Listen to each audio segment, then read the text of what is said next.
had a request to do a video on some of my palms that I've been growing up.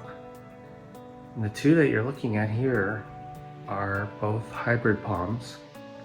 And these are Butia yatay crossed with Jubaea chilensis. And what you'll find is that the first letter, so the Butia is named first, so that means that the female palm was a Butia and the male palm was a Jubaea. And creating these hybrids is actually quite a complicated task. You need to get the male pollen, basically need to bag it. The palms don't always flower at the same times, and then take that male pollen and make sure that the female tree is not pollinated by any other trees. And so there's very few people that do it.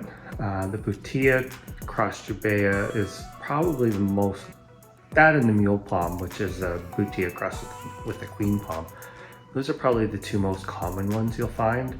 But these are with Butia yatay, and Butia yatay is probably the largest Butia, very similar in appearance to Odorata. I do believe it's found in Uruguay and the southern parts of Brazil. I have seen a couple of yatay in person, not big ones, but 4 or 5 feet tall sort of thing, not non-trunking, and they were quite blue.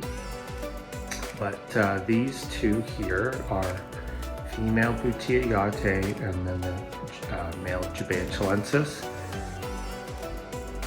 And the other interesting thing to note is you can do the opposite cross where you have Jubaea chilensis crossed with Butia yatay, but people find that those are extremely finicky and a large number of the seedlings actually die. They also, you can get them past that stage. It also appears that they're not as hardy in ground and they don't grow nearly as quickly. So Butia cross Jubaea is actually quite a robust hybrid that grows faster than either parent species. So, and hardy too. Those are two of the hardiest feather palms you can get. And for those that can't grow Jubaea chilensis like those in the southeast, this is a way you can kind of introduce some of the Jubaea genes into your garden. And so we're going to take a look at these. And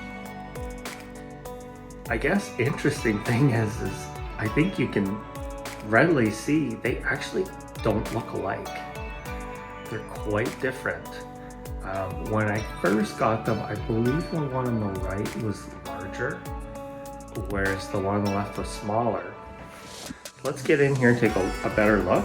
Hopefully I won't get too much of a shadow in here.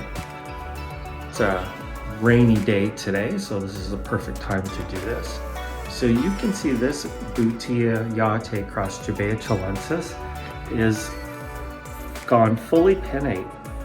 And I did it from quite a small size. You can see a little bit of a trunk here. These are the original, strap leaves. So it did about 4, there might have been some other ones before that, but it very quickly went to this upright form.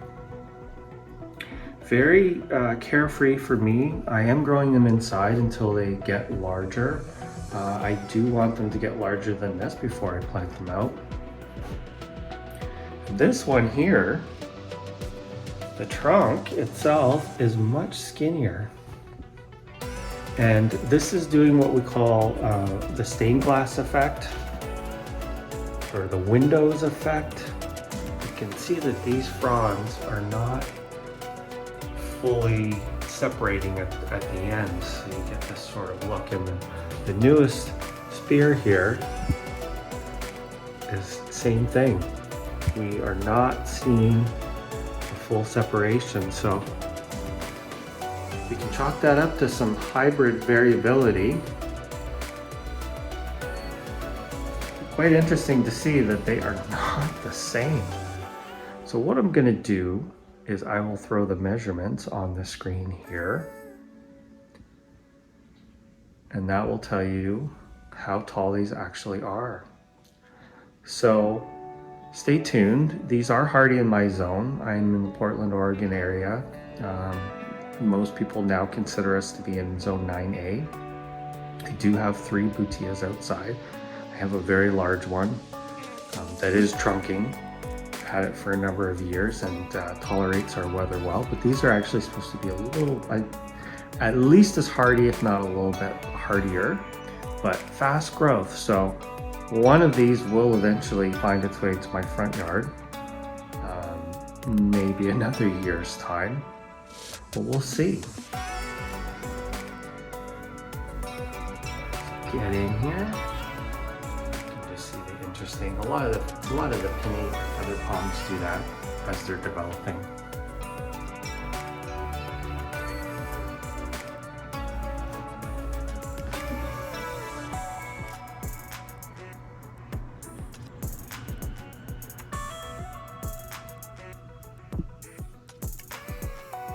Okay, well, stay tuned and I will continue to update on these every once in a while. Thanks for watching.